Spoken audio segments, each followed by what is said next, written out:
So a couple of days ago, I was looking at my Athearn Genesis SD70 ACE, which I'm in the process of kind of trying to restore. Another video will be coming on that at some point. And I noticed that I was missing these handrails right in here on the inside on the nose. So I looked online at a couple of places to try to find replacements, and unfortunately I kind of struggled. I went on eBay to try to find stuff. A lot of them were full handrail sets, but they were only the front and side handrails. None of them I could find had these nose handrails. The ones that I could find, even though they didn't have what I was looking for, were also made of plastic. And as we know from these Athearn handrails, just other handrails in general, is plastic handrails kind of suck. So I started looking into how to make your own handrails, and it turns out it's actually really easy.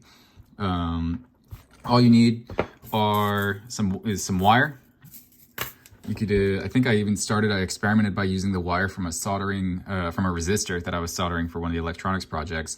It wasn't quite long enough, and then it's a pretty weak metal, so if you bend it back and forth, it loses a lot of its strength. Did a little Googling around and found that 0.015 bronze or brass wires, pretty to scale as far as the size. I think it works out being 2 3/8 or 2 5/8 of an inch, which is almost exactly what the handrails are on these locomotives. What I got here is this 0.015 inch phosphor bronze wire. This came from, what is this, Taiki, whatever it is. It was $3.99 on eBay with like $3 shipping. So I actually ordered 2 tubes of this, and I just played around with it, and I figured I'd show you how I do it. So I'm going to start with a small piece of wire right here.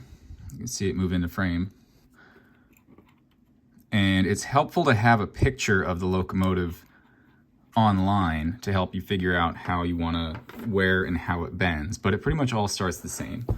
So what I do is I take the wire and I grab the very end of it, just a little piece. See if I can do this here. And then I bend it 90 degrees. Nice and sharp. See, we got that 90-degree bend. Now you can place it in the side of the locomotive in the hole where the other one used to be.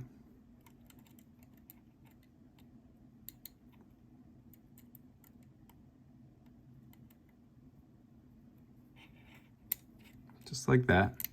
Oh, pump back out. There. You can see it popped in real easily.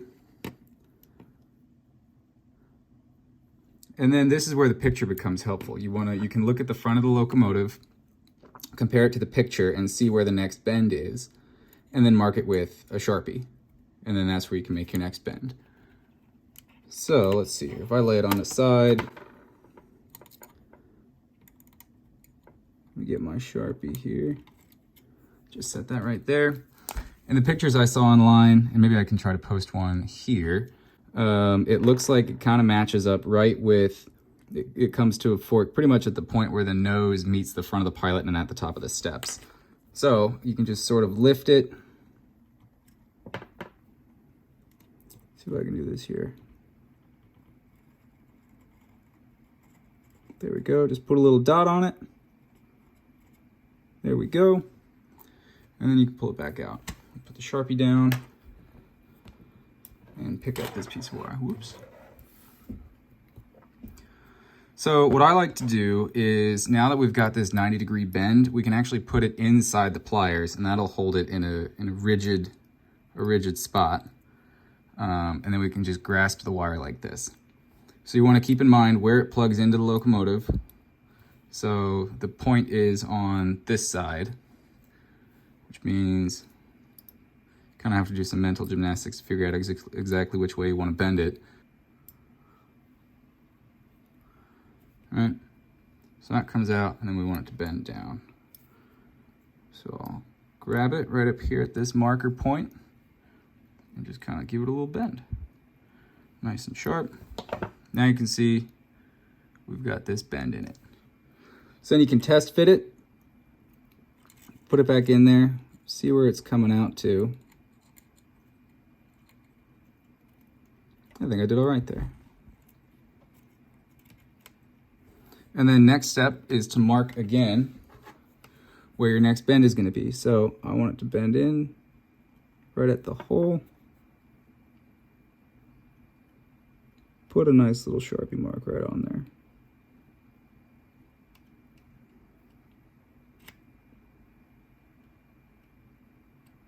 Now this bend is going in towards the locomotive. Okay, cap the Sharpie. Pull that wire back out of here.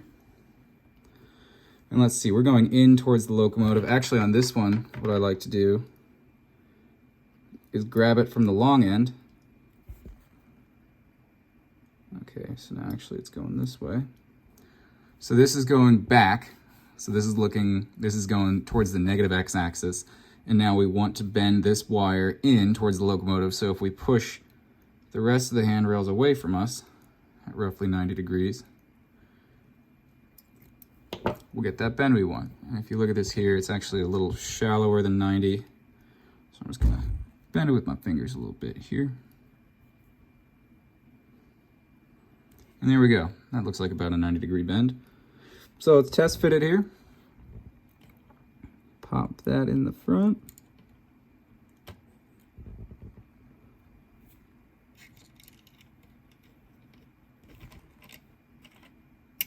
And that one's still pretty long.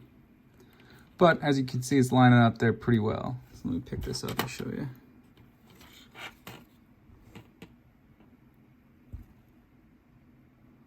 See that? That bend lines up with the hole that it's supposed to have. And ignore these ditch lights, they're not supposed to be attached right now. This whole front handrail thing is a disaster right now. I'm trying to get the wiring done. But you can see that bend lines up with the hole. So I'm gonna take this back out.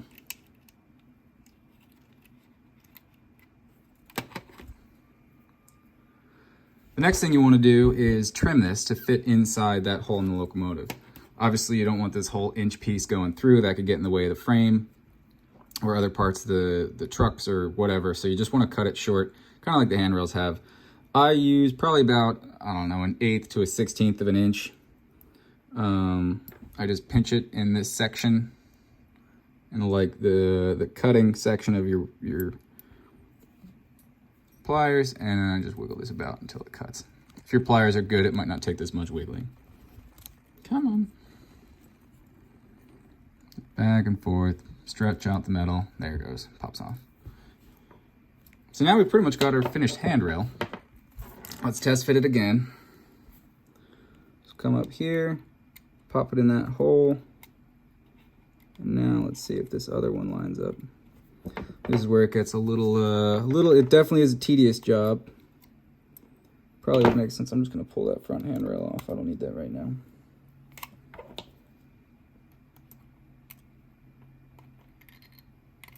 All right. I'm gonna try putting it in the front first. And now let's guide it down towards the bottom.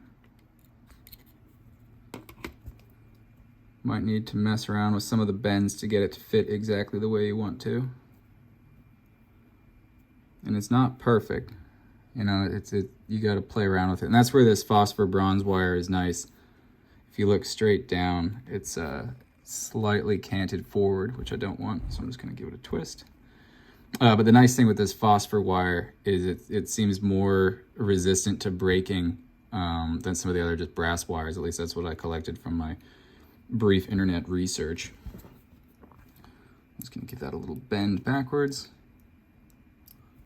See how that does for us.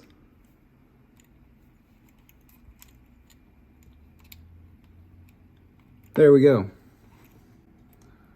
So you can see it's plugged in the back, it's in the hole in the front, and that's pretty much all you need to do. So another method you can use to bend these once you've kind of gotten the hang of it, as well as if you need to do a bunch of handrails or if you just want to hold on to this and do it yourself, is you can create a template from an existing handrail and make it yourself. So I had another handrail from another locomotive, I forget which one it was, or maybe it was just one I already bent that I thought looks pretty good. And I just traced it on the paper.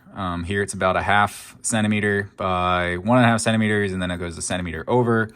And then I have a dot for out of the page bend and an X for, and I don't have the X written, let's put an X here.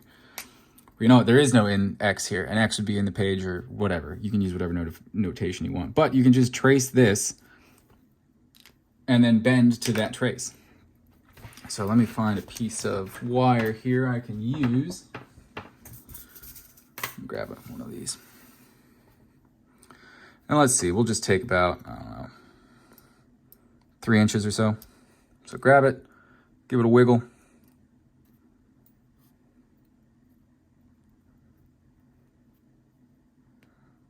Come on, there we go. It's as if having the right tools for the job helps a lot. So then you can put it up on your template. Let's see, right there is definitely enough to cover it. And mark where you want your bends to be. So we're gonna have, let's see, we got a bend here and another bend up here.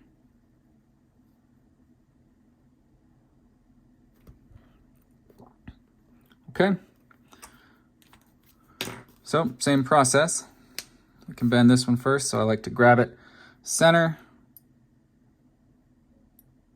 And then you can just push on the wire away from you over the 90-degree bend on the pliers. Just like that. See that? And now we'll lay it down and see how it looks.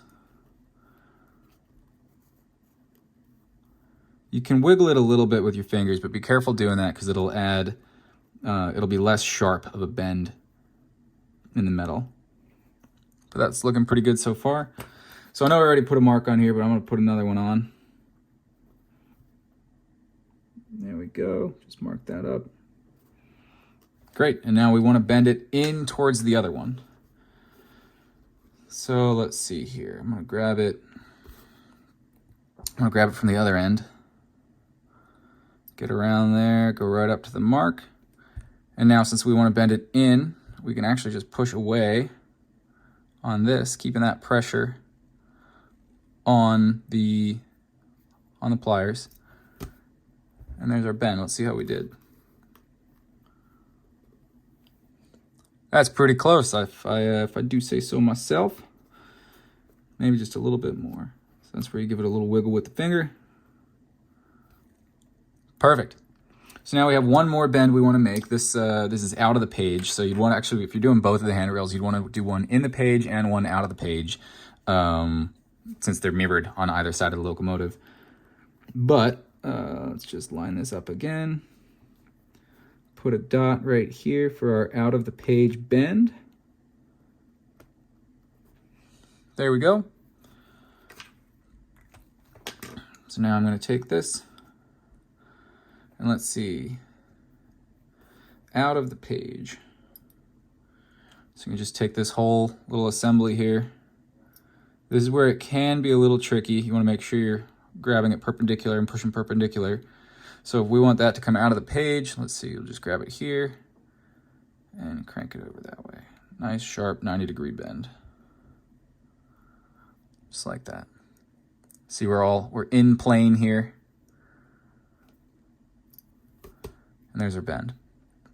So now all we want to do is make the cut so that it is small enough in the locomotive that it doesn't punch through the other side or get in the way of the frame. You can eyeball this, you can make a mark. Let's see, I usually do about a 1/16 of an inch. What is that? I don't know, 2 millimeters or so. Just push it in there. That looks good. And then wiggle the bottom. Or if you have good pliers, you won't even need to do this step. Be careful, the wire is sharp. I'm not pushing very hard with my thumb or it'll puncture right through. There you go, you see we've got that little edge there. And up here now we can do the same thing. So grab it, push it in.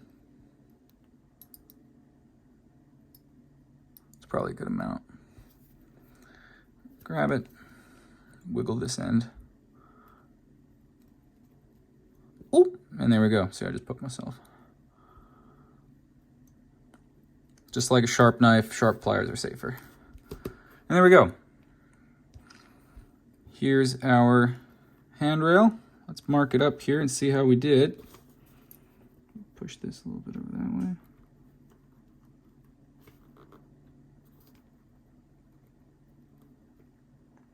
That looks pretty good. Let's check it in our tolerance template here. There's another way to do it if you want to make your life a little easier. I prefer to trace it around the wire though. I just think that's more accurate. But see, we're fully within our little tolerance template. Let's grab the locomotive and see how it's fitting. Okay, so I just finished putting it in. As you can see here, it fits the holes. See if we can get it to focus. Overall, it looks pretty good. The nice thing with doing it with the template is you can keep making them every single time. Actually, you can use the same template and just bend it in the page versus out of the page for the final bend, at least in the case of the SD70. I think GE handrails have an extra bend up front, and honestly, this one probably could have two to make it fit in the... It has to come down and then back and then in. Those are fairly easy bends to make, you know, doing the same, just bend it over the plier method. But the next step is painting. So I'm going to take it back out. And there's obviously a bunch of different ways to paint things. You could airbrush it. You should probably scrape it, scuff it up, primer, and then apply paint. But I kind of can't be bothered to do that. This has been a really quick operation. So I found an easy way to paint it, if you're just painting it with a brush, is get a piece of tape,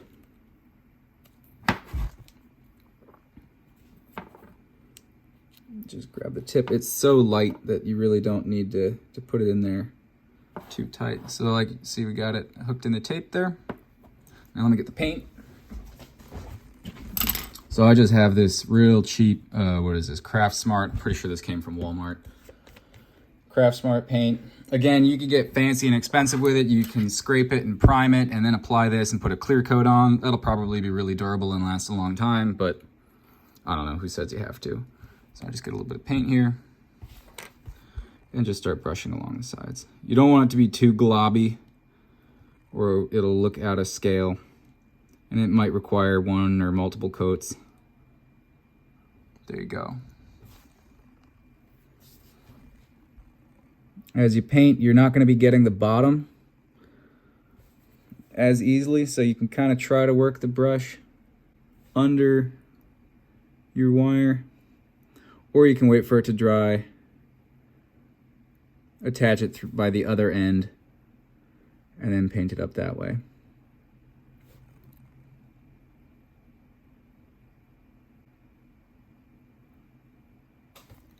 So we'll let that dry and then we'll try fitting it on the locomotive.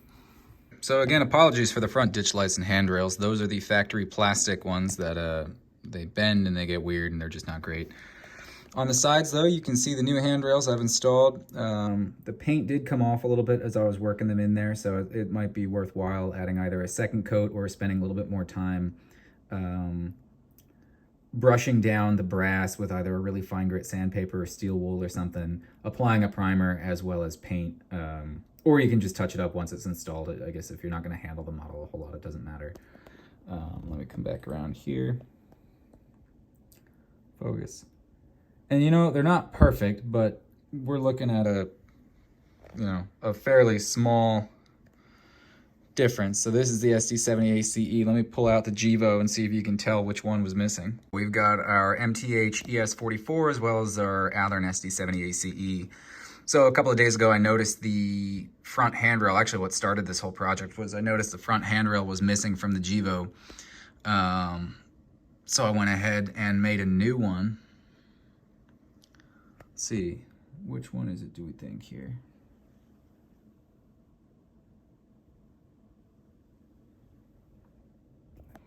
If you guessed the left, you're right. I got a little lazy with the bending. Using your finger to bend it isn't as precise as the pliers, but very nitpicking at this point. I'm really pleased with it. I think it's pretty easy. The GEVO one here, actually this side, the right side of the SD70 AC, so we're looking at the left here. That was the first attempt I did, and I think it turned out pretty good. I'm gonna work with the templates a little bit more. I'm curious to see about making a tool, and if that's the case, then I'd be more than happy to share that online or with anyone who wants it. But that's it. That's how you make your own handrails. These are very durable. You can glue them in with either CA glue or plastic cement or something. Just use it sparingly so you don't make a mess. In theory, I know you could do the entire length of the handrails on the locomotive. You can order stanchions and bend and solder your own handrails. I haven't bothered doing that since I haven't lost them, but for these end ones, which seem to go missing all the time, this is a real easy, quick fix. And it's a great model railroading project if you don't actually have your layout able to go. So thanks for tuning in, and feel free to comment and send any questions. If you do have locomotives that you want your handrails done, but you either don't have the eyesight to do it, or the tools, or you don't want to risk it on your own model, I am willing to do this for you. If you send it for me, honestly, I'll just do it for free as long as you cover shipping. If you want a video of it being done, I'm more than happy to record it and send it back to you as well. But until the next video, thanks a lot.